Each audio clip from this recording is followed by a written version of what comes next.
Hello friends, नमस्कार। आज का जो हम लोग का टॉपिक है वो ये है कि how calculates the percentage composition of any compound, यानी किसी भी यौगिक के प्रतिशत संगठन के गणना हम कैसे करें। इट मीन्स कि इसका मतलब है कि जैसे कि देखिए कि हमारे पास एक कंपाउंड है मैग्नीशियम हाइड्रोक्साइड। इस मैग्नीशियम हाइड्रोक्साइड के अंदर मैग्नीशियम का प्रतिशत, ऑक्सीजन का प्रतिशत और हाइड्रोजन का प्रतिशत कितना है वो हम निकालने के लिए एक सिंपल वे में सीखने का काम करेंगे। देखिए, अगर हमें किसी भी कंपाउंड के अंदर के उस एलिमेंट के परसेंटेज, कंपाउंड के अंदर परसेंटेज निकालने की जब बात करते हैं तो इसके लिए सबसे पहले आपको एक काम करना होगा। वो ये काम है कि इसके टोटल कंपाउंड के जो टोटल कंपाउंड, इसके टोटल यौगिक का भार जो होता है, आणविक भार जो होता है, वो आपको सबसे पहले मालूम होना चाहिए। तो उसके लिए देखिए क्या करना पड़ता है कि हम जानते हैं कि मैग्नीशियम का जो होता है परमाणु संख्या जो होता है 12 होता है, तो इसका परमाणु भार होता है 24। और हाइड्रो ऑक्साइड का बात करते हैं तो ऑक्सीजन और हाइड्रोजन है, तो ऑक्सीजन का हम जानते हैं कि 16 होता है और हाइड्रोजन का कितना होता है दोस्तों, सॉरी 1 होता है। तो 16 1 17 और कितना टोटल 2 है, तो 2 से इसको क्या कर देंगे, गुना कर देंगे। अब जब यहाँ पे निकालने का काम करते हैं तो हमको कितना निकलता है, 24 प्लस 16 1 17 दूनी 34, यानी टोटल अगर बात करें तो 58 यू जो होता है इसका एक यूनिट होता है, जिसे हम इसके एटॉमिक भार को नापने का काम करते हैं एटॉमिक मास यूनिट के नाम से। ठीक, अब देखिए पहला स्टेप तो आपको ये आना चाहिए कि आपको उस यौगिक का टोटल आणविक भार मालूम होना चाहिए। दूसरी बात कि अगर जिस तत्व का हम आणविक भार निकालना चाहते हैं उस तत्व का आणविक, यानी अगर इसका हम बात करें यौगिक का फार्मूला बात करें तो फार्मूला होता है कौन सी, कि जिस तत्व का हमें निकालना है, जैसे मैग्नीशियम का निकालना है तो मैग्नीशियम का भार कितना 24 अपॉन टोटल कितना हुआ 58 कौन सी अनुभार था। अगर हम मैग्नीशियम हाइड्रोक्साइड का बात करें तो उसमें 24 जो है वो आपका किसका इसका मैग्नीशियम का भार है। अगर इसको हम 100 से गुना कर देंगे तो ये मेरा कौन सी निकल जाता है, परसेंटेज आणविक भार निकलता है किसी भी तत्व का। तो अब यहाँ पे अगर देखते हैं तो अब अगर जब हम इसको सिंपली वे में काटेंगे तो काटने के बाद देखिए क्या होता है। अगर हम बात करें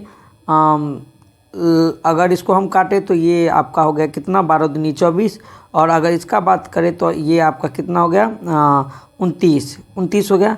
अब यहाँ पे आपका कितना आया 12 आया और यहाँ पे 29 आया, मान लेते हैं। तो यहाँ पे अगर 2 से अगर काटे तो अप्रोक्स अगर हम बात करते हैं तो देखिए कितना होता है। जब यहाँ पर हम इसका काटते हैं मैग्नीशियम को, यहाँ 12 आया और 29 को जब काटते हैं तो अप्रोक्स अगर काट उठ के बात करें तो हमारे पास बताया जाता है कि 41 पॉइंट कुछ जो है, लगभग 41.37% जो होता है आपका ये मैग्नीशियम का भार हो गया। इट मीन्स कहने का मतलब कि मैग्नीशियम हाइड्रोक्साइड के अंदर मैग्नीशियम का प्रतिशत जो है वो आपका कितना निकल गया 41.37%।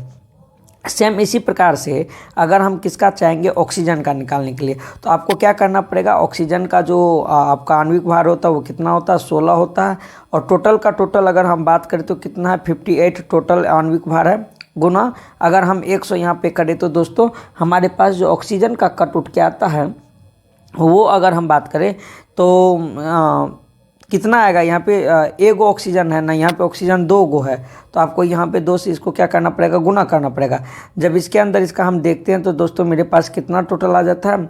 जब हम इसको काटते हैं तो ये जो कट उठ के आता है वो आपका आता है लगभग 55.17% के आसपास ये आपका आता है। जबकि अगर हम इसके बाद हाइड्रोजन का बात करते हैं तो हाइड्रोजन का जब आणविक भार यहाँ पे निकालेंगे तो हाइड्रोजन के लिए बताया जाता है कि आपका कितना परसेंटेज ऑफ हाइड्रोजन का अगर बात करें, या परसेंटेज ऑफ यहाँ पे ऑक्सीजन का बात करें, यहाँ पे परसेंटेज ऑफ मैग्नीशियम का बात करें तो बताया क्या जाता है कि हाइड्रोजन का बात करते हैं तो 2 गुना 1 गो है, 58 गुना 100 अगर ये करते हैं तो ये लगभग आपके पास जो आता है 3.44% आता है। अब देखिए अगर इसको रिवर्स चेक करते हैं तो हमें तीनों का परसेंटेज मिला के कितना पुरना चाहिए, 100% पुरना चाहिए। तो इसके अंदर अगर देखते हैं तो देखिए 55 और 41 का अगर बात करते हैं तो 5 4 9 96 96 3 99, और ये सब को अगर हम जोड़ते हैं तो टोटल 100% पुर जाता है। एक ये हुआ। दूसरा क्वेश्चन मान लीजिए कि यहाँ पे कैल्शियम कार्बोनेट है और कैल्शियम कार्बोनेट के अंदर सिर्फ आपको पूछता कि कार्बन का आपको परसेंटेज बताना है कि कार्बन कितना परसेंटेज जो है कार्बन कैल्शियम कार्बोनेट के अंदर है। तो सेम उसी टाइप का ये क्वेश्चन है। इसको देखिए हम कैसे करेंगे। अगर हम यहाँ पे दूसरा क्वेश्चन का बात करें तो हमारे पास क्या था, कैल्शियम कार्बोनेट था। जब कैल्शियम कार्बोनेट का बात करते हैं तो हम जानते हैं कि इसका भी हमें क्या करना पड़ेगा, एटॉमिक मास जो है वो टोटल या मोलिकुलर वेट जो निकालना पड़ेगा।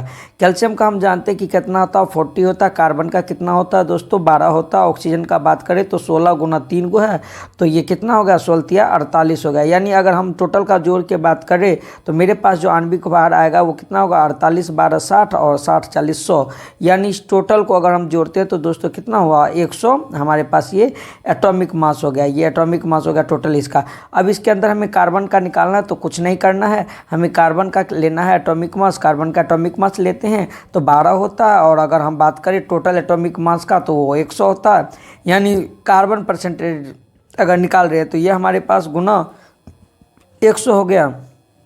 100 से 100 कट गया और आंसर मेरे पास आया कितना, 12%। यानी कहने का मतलब कैल्शियम कार्बोनेट में कार्बन का परसेंटेज कितना है दोस्तों, 12% है। अगर इसी प्रकार से मान लिया जाए कि इसमें हमें किसका पूछ देता दोस्तों, कैल्शियम का पूछ देता, तो कैल्शियम के लिए अगर हमें पूछता तो कैल्शियम एटॉमिक परसेंटेज अगर बात किया जाए तो कितना होता है, कैल्शियम का भार कितना होता है, 40 अपॉन कितना टोटल भार, तो 100 गुना कितना 100।